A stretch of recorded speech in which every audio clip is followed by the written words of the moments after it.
ಹಸ್ತಪಾಳ್ಯದಲ್ಲಿ ಬಿರುಗಾಳಿ ಅಲ್ಪಸಂಖ್ಯಾತ ಘಟಕಕ್ಕೆ ಡಿಕೆಶಿ ಮೇಜರ್ ಸರ್ಜರಿ. ಸಚಿವ ಜಮೀರ್ ಮತ್ತು ನಸೀರ್ ಅಹಮದ್ಗೆ ಹೈಕಮಾಂಡ್ ಶಾಕ್ ನೀಡಿದ್ದಾರೆ.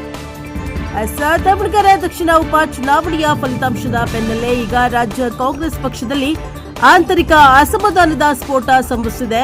ಟಿಕೆಟ್ ವಂಚಿತರಾದ ಕೆಪಿಸಿಸಿ ಅಲ್ಪಸಂಖ್ಯಾತ ಘಟಕದ ಅಧ್ಯಕ್ಷ ಅಬ್ದುಲ್ ಜಬ್ಬಾರ್ ಅವರ ರಾಜೀನಾಮೆಯನ್ನ ತಕ್ಷಣವೇ ಅಂಗೀಕರಿಸುವ ಮೂಲಕ ಕೆಪಿಸಿಸಿ ಅಧ್ಯಕ್ಷ ಡಿಕೆ ಶಿವಕುಮಾರ್ ಅವರು ಪಕ್ಷದಲ್ಲಿ ಶಿಸ್ತಿನ ಪಾಠ ಮಾಡಲು ಮುಂದಾಗಿದ್ದಾರೆ.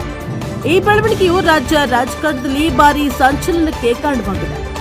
ಅಬ್ದುಲ್ ಜಬ್ಬಾರ್ ರಾಜೀನಾಮೆ ನೀಡುತ್ತಾ ಇದ್ದಂತೆ ಪಕ್ಷದೊಳಗೆ ಬಂಡಾಯದ ಕಿಡಿ ಹೊತ್ತುಕೊಂಡಿದ್ದು ಮೊಹಮ್ಮದ್ ಸಿರಾಜ್ ಹಾಗೂ ಅಬ್ದುಲ್ ಗನಿ ತಾಹಿರ್ ಸೇರಿದಂತೆ ಹಲವು ಪ್ರಮುಖ ಪದಾಧಿಕಾರಿಗಳು ಸಾಮೂಹಿಕವಾಗಿ ರಾಜೀನಾಮೆ ನೀಡಲು ಸಜ್ಜಾಗಿದ್ದಾರೆ.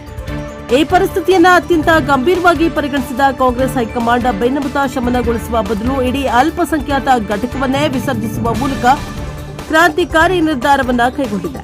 ಈ ಮೂಲಕ ಪಕ್ಷದ ವಿರುದ್ಧ ದನಿ ಎತ್ತುವವರಿಗೆ ಡಿಕೆ ಶಿವಕುಮಾರ್ ಖಡಕ್ ಸಂದೇಶವನ್ನು ರವಾನೆ ಮಾಡಿದ್ದಾರೆ. ಈ ಬಾರಿಯ ಮೇಜರ್ ಸರ್ಜರಿ ಕೇವಲ ಕೆಳಮಟ್ಟದ ಪದಾಧಿಕಾರಿಗಳಿಗೆ ಮಾತ್ರ ಸೀಮಿತವಾಗಿಲ್ಲ. ಚುನಾವಣಾ ಪ್ರಚಾರದಲ್ಲಿ ನಿರಾಸಕ್ತಿ ತೋರಿದ ಮತ್ತು ಪಕ್ಷದ ಗೆಲುವಿಗೆ ಶ್ರಮಿಸಿದ ಪ್ರಭಾವಿ ನಾಯಕರ ಮೇಲೆ ಹೈಕಮಾಂಡ್ ಕಣ್ಣು ಕೆಂಪಾಗಿಸಿದೆ.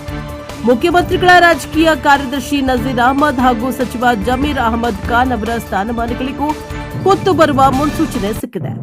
ಪಕ್ಷದ ಹಿತದೃಷ್ಟಿಯಿಂದ ಯಾರನ್ನ ಬಿಡುವುದಿಲ್ಲ ಎಂಬ ಸಂದೇಶ ರವಾನೆಯಾಗಿರುವುದು ಸಚಿವ ಸಂಪುಟದಲ್ಲಿ ಎಲ್ಲರಲ್ಲೂ ನಡುಕವನ್ನ ಹುಟ್ಟಿಸಿದೆ.